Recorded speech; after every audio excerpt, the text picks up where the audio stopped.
Saudi আরবের বলদে ক্লিনারের কাজ বাংলাদেশ থেকে পাঠাচ্ছে মক্কায় ডাইরেক্ট হারাম শরীফের ভিতরে ক্লিনারের কাজ।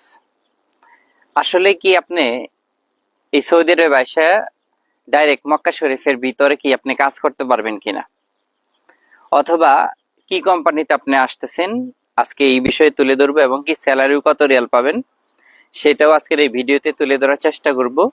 তো অবশ্যই ভিডিও যে এখান থেকে দেখতেছেন পেজটি ফলো করে যাবেন এবং কি ভিডিওটি শেয়ার করে দিবেন। বাংলাদেশ থেকে যে আপনাকে বলে পাঠাচ্ছে ডাইরেক্ট হারাম শরীফের ভিতরে কাজ, আপনি কি এখানে কাজ করতে পারবেন?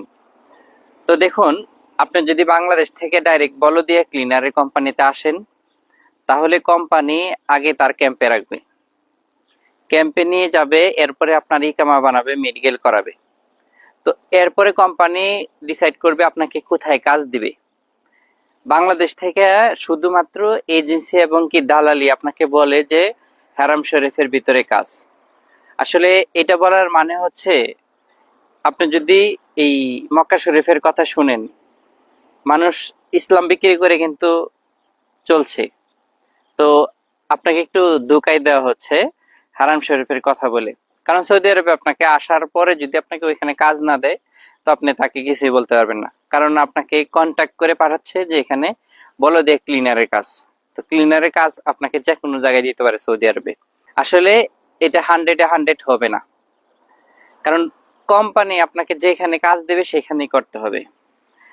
যদি কোম্পানি ওইখান থেকে বলে কয়ে নিয়ে আসতো, ডেলিগেট নিয়ে আসতো যে আমি এই যে 100-200 জন লোক নিচ্ছি, এটা সবগুলোকেই হারাম শরীফের ভিতরে কাজ দিব, মদিনা শরীফের ভিতরে কাজ দিব, তাহলে না একটা কথা ছিল। কিন্তু যেহেতু এজেন্সি আপনাকে পাঠাচ্ছে, তো এজেন্সি পাঠানোর পরে এই কোম্পানিগুলো আপনাকে দিতেও পারে, নাও দিতে পারে। এইগুলো কিন্তু শিওর নেই যে আপনাকে ওইখানে কাজ দিতে পারে। এটা হলো আপনার কপাল ভাই। অনেক ভাই তো কাজ করতেছে ওইখানে, সবগুলো বাংলাদেশি লোক আছে, ইন্ডিয়ান লোক আছে, তো কাজ করতেছে মানুষ। আপনার যদি নসিবে থাকে যে আল্লাহর ঘর পরিষ্কার করবেন, পরিষ্কার পরিচ্ছন্নতার কাজ ওইখানে আপনার কপালে জুটবে, এটা কেউ ঠকাইতে পারবে না। আপনি ওইখানে আল্লাহ আপনাকে পৌঁছায় দিবে ওই জায়গায়। তো দোয়া করি এরকম একটা জায়গায়। আর এই হারাম শরীফের ভিতরে কাজ, এই কথা বলার মানে হচ্ছে ওইখানে আসলে একটু টিপস পাওয়া যায়, যার কারণে একটু আপনাকে লোভ দেখাচ্ছে। তো আর দেশ থেকে এই যে হাতে এনেছে কিন্তু মোটা অঙ্কের টাকা, 7 লক্ষ 8 লক্ষ টাকা পর্যন্ত নিতেছে এই হারাম শরীফের ভিতরে ক্লিনারের কাজের কথা বলে। তো এখন দেখেন, আপনার যদি টাকা থাকে আপনি এত টাকা দিয়ে আসেন, সমস্যা নেই। কিন্তু মূলত এই বলদে ক্লিনারের কাজে আসতে হলে এত টাকা আপনার খরচাও করতে হবে না, আবার স্যালারির কথা যে বলতেছে এই স্যালারিও না।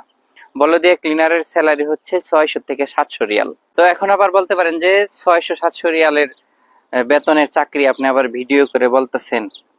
তো ভিডিও করে বলার উদ্দেশ্য হচ্ছে, সৌদি আরবে যে বলদিয়ার কাজগুলো আছে যারা করে, এদের একটু বাড়তি ইনকাম করে, তো যার কারণে এত টাকা খরচ করে হইলো এই সৌদি আরবে বলদিয়া ক্লিনারের কাজে আসতে চায়। তো যাই হোক, এখন বলি যে সৌদি আরবে বলদিয়া ক্লিনারের যে কোম্পানিগুলো আছে সেগুলো একটু তুলে ধরার চেষ্টা করি। তো যেহেতু এখানে 600 রিয়াল বা 700 রিয়াল এর মধ্যে স্যালারি, আর ডিউটি আপনার হয়তো 10 ঘন্টা 12 ঘন্টা এরকম ডিউটি, তো স্যালারি কিন্তু 6 থেকে 700 রিয়াল। আর এখন বর্তমানে যে সৌদি আরবের বলদিয়া ক্লিনারের কাজ আছে হলো আপনার আল মাজাল আরাবিয়া, এটা 1 নম্বরে আছে। আরেকটা আছে হলো আল জাহারান কোম্পানি, আরেকটা আছে আল তুইক কোম্পানি, আরেকটা নতুন সংযুক্ত হয়েছে এখন সিডার গ্রুপ। তো এইগুলো কিন্তু বলদিয়া ক্লিনারের কাজ। তো এইগুলো কোম্পানিতে আসলে বেতন এরকম পাবেন যে আপনাকে হারাম শরীফের ভিতরেও দিতে পারে, নাও দিতে পারে। ওনাদের যেখানে লোক দরকার সেখানে আপনাকে খাটাবে। তো এরকম একটা মন মানসিকতা নিয়ে কিন্তু আপনাকে সৌদি আরবে আসতে হবে। কোম্পানি যেখানে কাজ দিবে ওখানে কাজ করবেন। তো সবাইকে আবারও ভিডিওটি শেয়ার করার জন্য রিকোয়েস্ট করতেছি। আজকে এই পর্যন্তই। আল্লাহ হাফেজ।